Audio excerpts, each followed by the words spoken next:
2 जून 2023 शाम के लगभग 7 बजे ओडिशा के बालासोर डिस्ट्रिक्ट में एक भयानक ट्रेन एक्सीडेंट होता है। 1175 लोग घायल होते हैं और 288 लोग की जान चली जाती है। इंडिया के इतिहास का one of the worst train accidents. Train tracks में सब जगह खून पड़ा हुआ दिखा और एक 50 साल का बाप अपने बेटे की लाश ढूंढते हुए दिखाई पड़ा, लेकिन उसे मिली नहीं। ऐसी सिचुएशन में भी कुछ लोगों ने रिलीजियस पॉलिटिक्स करने की पूरी कोशिश की। ट्रैक्स के पास में एक रिलीजियस स्ट्रक्चर दिखाई दे रहा है, मस्जिद की जैसे, तो आप कनेक्शन लगा सकते हो कि किस कम्युनिटी की वजह से ये पूरा एक्सीडेंट हुआ होगा। ऐसे मैसेजेस ट्विटर पे वायरल हुए, वो तो बाद में जाके पता चला कि वो मस्जिद नहीं, वो इस्कॉन टेंपल था। कुछ लोगों ने हादसे का सारा ब्लेम डाला रेल मिनिस्टर अश्विनी वैष्णव पर और उनके रेजिग्नेशन की मांग की गई। इतना लोगों को जिंदगी जैसे चला गया, मैंने तो सुना कि इसमें 500 भी हो सकता है। 238 कल था, उसका बाद। दूसरी तरफ एक जबरदस्त पीआर कैंपेन चलाया गया, ये दिखाने के लिए कि रेलवे मिनिस्टर एक्सीडेंट के बाद भी कितनी मेहनत कर रहे हैं। एक्सीडेंट साइट पर पीएम मोदी ने खुद विजिट किया और इस पूरे केस को इस वक्त सीबीआई इन्वेस्टिगेट कर रहा है। लेकिन इतना भयानक एक्सीडेंट ओडिशा में हुआ कैसे?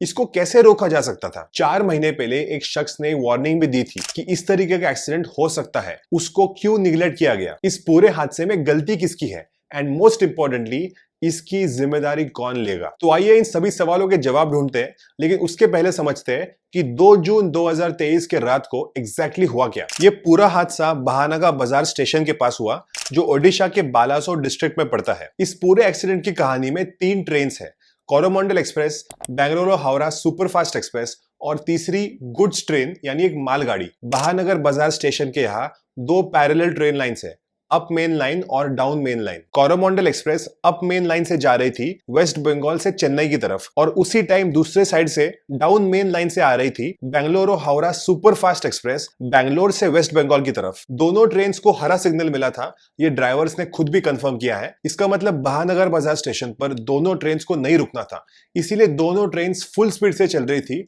अराउंड 128 किलोमीटर प्रति घंटा। अगर कोई नॉर्मल डे होता तो ये दोनों ट्रेन एक दूसरे को सेफली क्रॉस करके निकल जाते, लेकिन 2 जून के रात को एक एबनॉर्मल चीज होती है। अब दोस्तों, एक ट्रेन लाइन के साइड में एक एक्स्ट्रा लूप लाइन होती है, जैसे एक्सप्रेसवे या हाईवे के साइड में एक सर्विस रोड होता है, एग्जैक्टली वैसे। मान लो एक स्लो ट्रेन अप लाइन पर जा रही है और पीछे से शताब्दी या वंदे भारत ट्रेन तेजी से आ रही हो, तो पीछे वाली फास्ट ट्रेन को साइड देने के लिए बहुत बार स्लो ट्रेन को लूप लाइन पे खड़ा किया जाता है। फास्ट ट्रेन जाने के बाद स्लो ट्रेन वापस से मेन लाइन पे आ जाती है। कहानी में अब एंट्री होती है तीसरी मालगाड़ी वाली ट्रेन की, जिसमें आयरन ओर था। अब ये आयरन ओर का भी इस पूरे कहानी में एक बहुत बड़ा अहम रोल है, आगे समझ जाओगे। ये मालगाड़ी वाली slow train up loop line पे खड़ी की गई थी ताकि पीछे से तेजी से आने वाली कोरोमंडल एक्सप्रेस मेन लाइन से आगे चली जाए। लेकिन फुल स्पीड पे चलने वाली कोरोमंडल एक्सप्रेस अचानक से अप लूप लाइन पे शिफ्ट हो गई, एक इंटरलॉकिंग एरर की वजह से। इसी के ऊपर सीबीआई की मेन इन्वेस्टिगेशन चल रही है और ये एग्जैक्टली होता क्या है इस पे मैं आगे आऊंगा। गलत ट्रैक पे जाने की वजह से कोरोमंडल एक्सप्रेस मालगाड़ी से टकराती है और एक भयंकर एक्सीडेंट देखने मिलता है। और मैंने जो पहले आयरन ओर की बात की, उसी की वजह से कोरोमंडल एक्सप्रेस पर और भी भारी इंपैक्ट पड़ा। देखिए, आयरन ओर एक बहुत ही हैवी मेटल है और मालगाड़ी वाली ट्रेन एक जगह पे खड़ी थी जिसमें हजारों टन आयरन ओर था। जब 2 गाड़ियों का हेड ऑन कोलिजन होता है तब अक्सर दोनों गाड़ियों को इक्वल इंपैक्ट देखने मिलता है। लेकिन अगर एक गाड़ी मान लो किसी बड़े पेड़ से या किसी कंक्रीट के बिल्डिंग से टकराए तो गाड़ी चकनाचूर हो जाती है, क्योंकि सामने वाले ऑब्जेक्ट का मास बहुत ज्यादा है।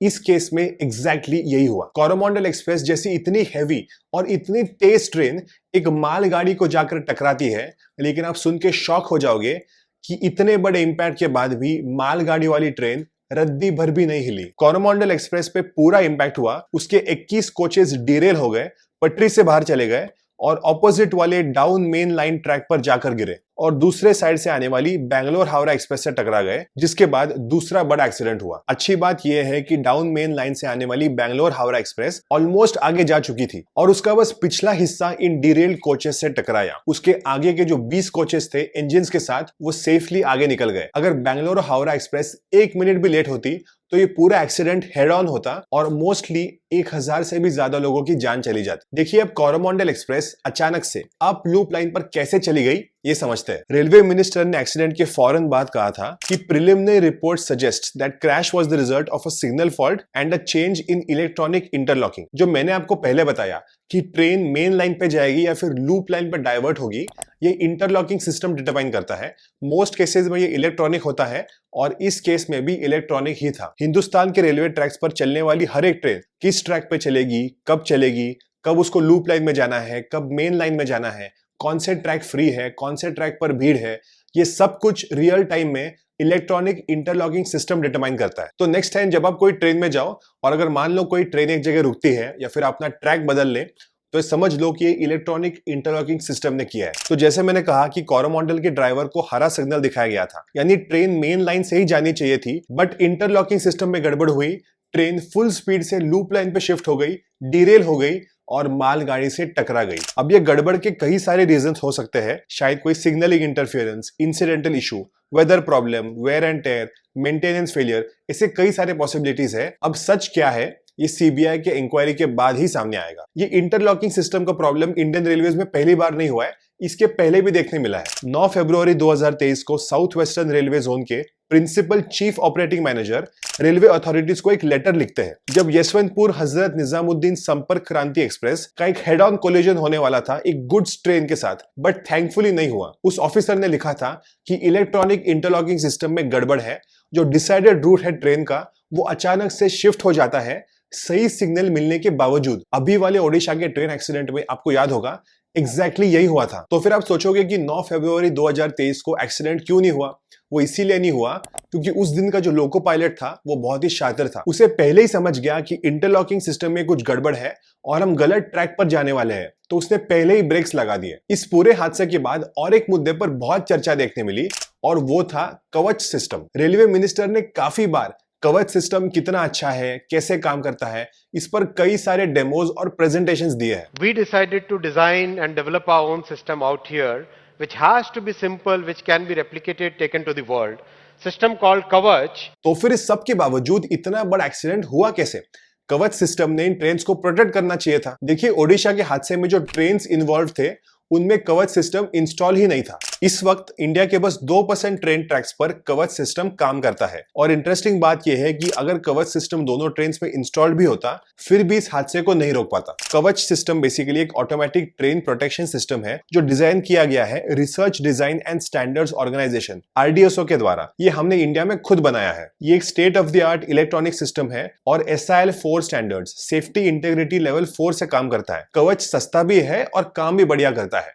इसकी प्रोबेबिलिटी ऑफ एरर है 1 in 10,000 ईयर्स। इसका मेन मकसद यह है कि ट्रेन्स के बीच में होने वाले एक्सीडेंट्स को प्रिवेंट करना और ये काम करने के लिए दोनों ट्रेन्स में होना इंपॉर्टेंट है, वरना काम नहीं करेगा। This is better than level 2 and comparable to level 3.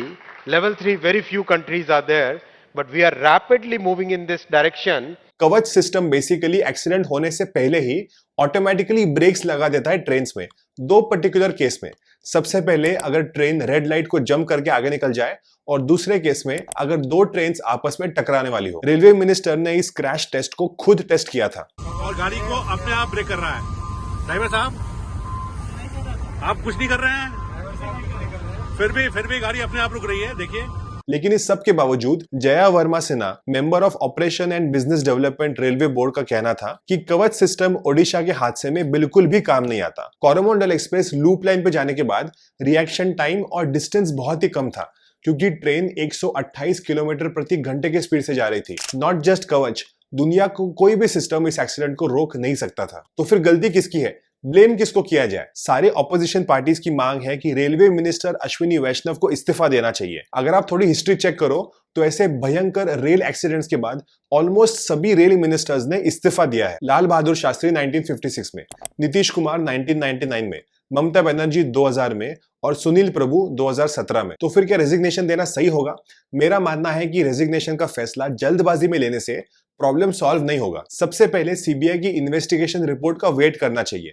उससे दो चीजें समझेगी, इंटरलॉकिंग एरर हुआ कैसे और गलती किसकी है। उसके बाद यह चेक करना पड़ेगा कि इस पूरे सिचुएशन में अश्विनी वैष्णव का एग्जैक्टली रोल क्या था। एक्सीडेंट के पहले और एक्सीडेंट के बाद क्या उनसे कोई कमी तो नहीं रह गई? ट्विटर पे कितना अच्छा काम किया है वो इंपॉर्टेंट नहीं होता, ग्राउंड रियलिटी क्या है वो देखनी पड़ेगी। और सबसे इंपॉर्टेंट, 9 फरवरी को जो लेटर लिखा गया था, जो वार्निंग दी गई थी इस तरीके के हादसे को लेकर, उस पर कोई एक्शन क्यों नहीं ली गई, और क्या अश्विनी वैष्णव इसके पीछे रिस्पॉन्सिबल है या नहीं, और अगर रिस्पॉन्सिबल है तो फिर डेफिनेटली रेजिग्नेशन की मांग करनी चाहिए। बट अभी रेजिग्नेशन के ऊपर राजनीति करके इंडियन रेलवेज का जो मेन प्रॉब्लम है सेफ्टी को लेकर, वो कभी भी सॉल्व नहीं होगा। और हाँ, और एक बात, हमें बुलेट ट्रेन पर नहीं, हमें पैसेंजर सेफ्टी पर पैसा खर्च करने की सख्त जरूरत है। इस पूरे हादसे को लेकर आपके थॉट्स और चैनल को लेकर आपका फीडबैक नीचे जरूर कमेंट कर देना। और जाने से पहले ये वाला वीडियो जरूर चेकआउट कर लेना, इस पे मैंने बात की है इस वक्त चल रहे पाकिस्तान के पॉलिटिकल क्राइसिस की। तो वही मिलते हैं।